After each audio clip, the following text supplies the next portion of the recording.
First and foremost, I'd like to thank the Academy for this lovely award and how they've given me the accolades and finally have recognized my talent, my full range of talents. Thank you, Kat. My name is Kokayi. I'm from D.C., D.C. native, born and raised in Ward 8 right here, around the corner on Elmira Street. And I'd like to talk to you today about remixing relationships. But before I even begin that, I just have to get a little thing out of my system. First, can everybody say ho? Ho! Say ho! Ho! All right, let's remix that. Everybody say hi. Hi. How are you? Yeah, that's great. And as they do in some faith-based organizations, could you kindly turn to your neighbor and just say, hi, I'm glad to be here.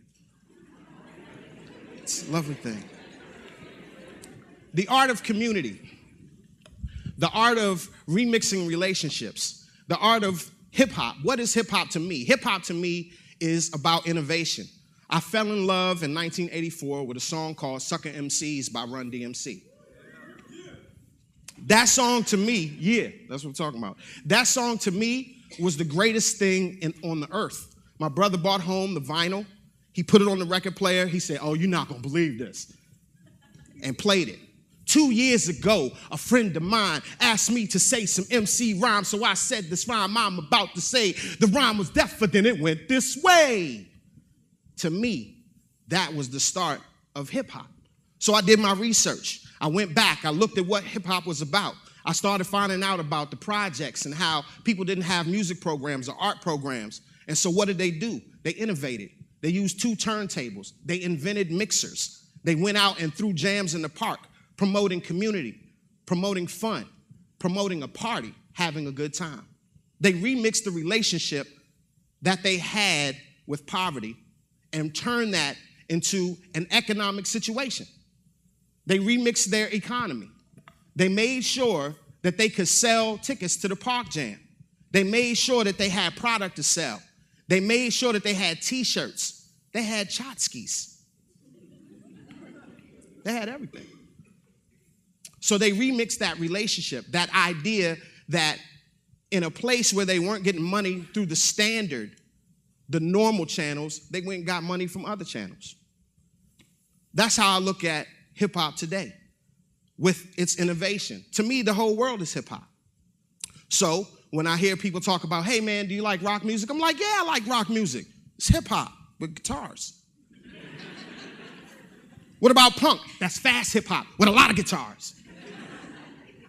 I mean, you see remixes all around. You see remixes in society now. The Tea Party is a remix. Think about it. All they did, they took an idea that some guys had in Boston where they had a problem with some tea,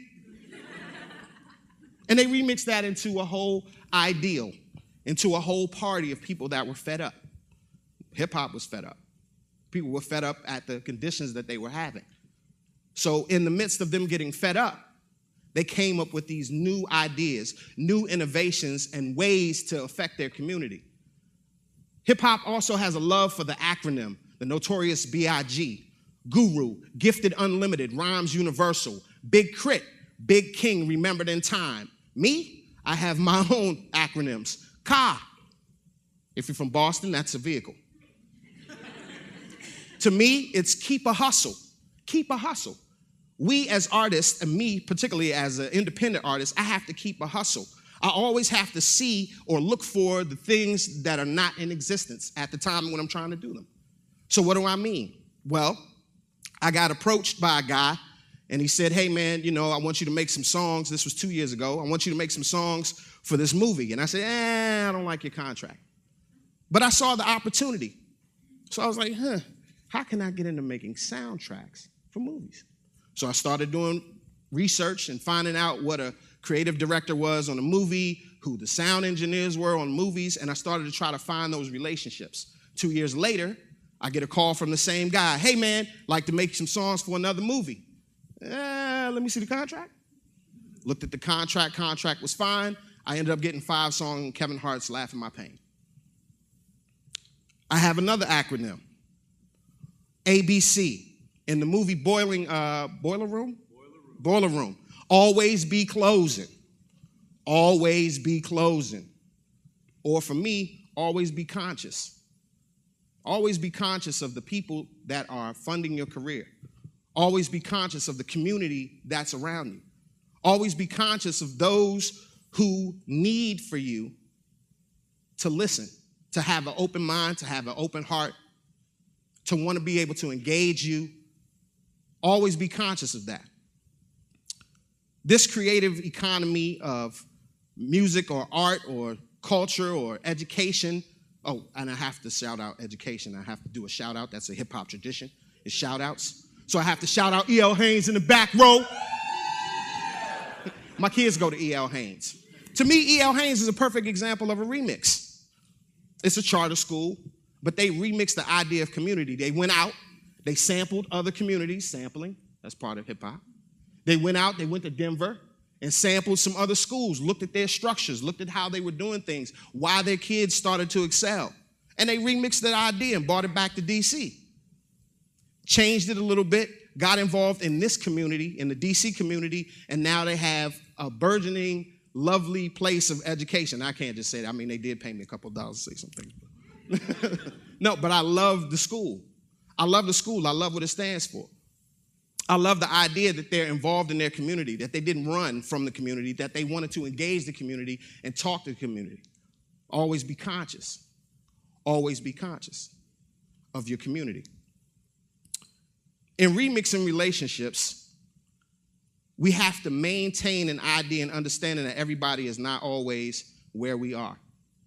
They're not always understanding what we do or what we provide to the general public. For me, I work as a musician. I promised for myself when I first bought my first piece of equipment that I would make a song every day.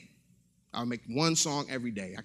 So I could be an expert. I didn't even know about the whole theory of if you put in a couple 1,000 hours of things that you would be an expert.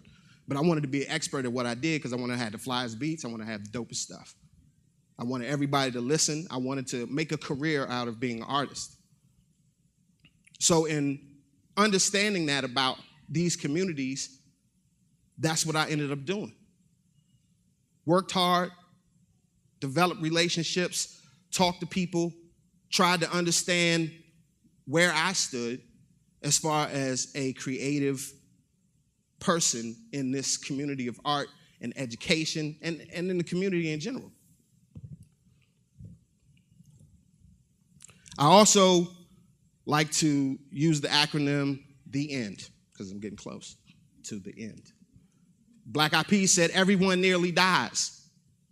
Me, I look at it in terms of relationships. E, encounter. Encounter people, meet them where they are. Talk to them, make yourself present, make yourself known. Talk to people and get out of situations that you normally would shy away from. Get into the fray of conversation. Expose yourself to other people. Open up. We live in a time where everybody wants to be closed, everybody wants to keep their own money, everybody wants to keep their own ideas. It's not that, that's not what this is about. When you talk about a community of people, you have to engage people, you have to encounter people, you have to be outward.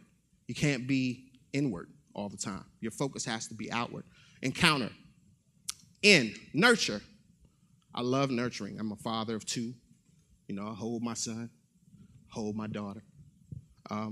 But I also hold on to relationships and I nurture relationships. I call people, my phone bill gets a little high. Verizon likes me a lot. Because I call people that I've met since 1994. I call people in France that I've met, and not just an email, but a telephone call to check on their lives and see how they're growing, to check on their kids, to check on their new projects. I'm not trying to sell them anything. I'm not trying to give them my latest whatever so I can get a gig, but I genuinely believe in nurturing relationships that we build with people. So I talk to them. I want to talk to them. So I call all over. I call France, I call California, and I have conversations that last hours about life that has nothing to do with my art, that has everything to do with life. Because at the end, it's all going to come back. Like Mozzie said, it's 360. It's all going to come back to the art. All of those things are going to happen. The business is going to happen. The work is going to happen. The money is going to come. I mean, I know I'm speaking like an artist. You know, hey, man, the money's going to come, you know. You know, it's just going to be there, you know. It's going to be there. But I really believe that. And I believe you get those rewards from nurturing those relationships. And D, develop those relationships.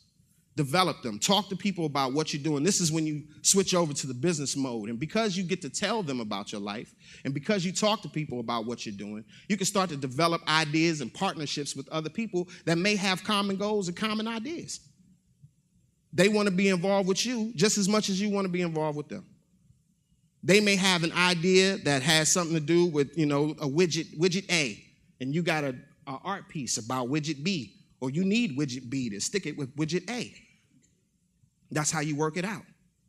In developing that relationship to make sure and maintain a common place with the other individual. That's it. That's the end. I appreciate y'all.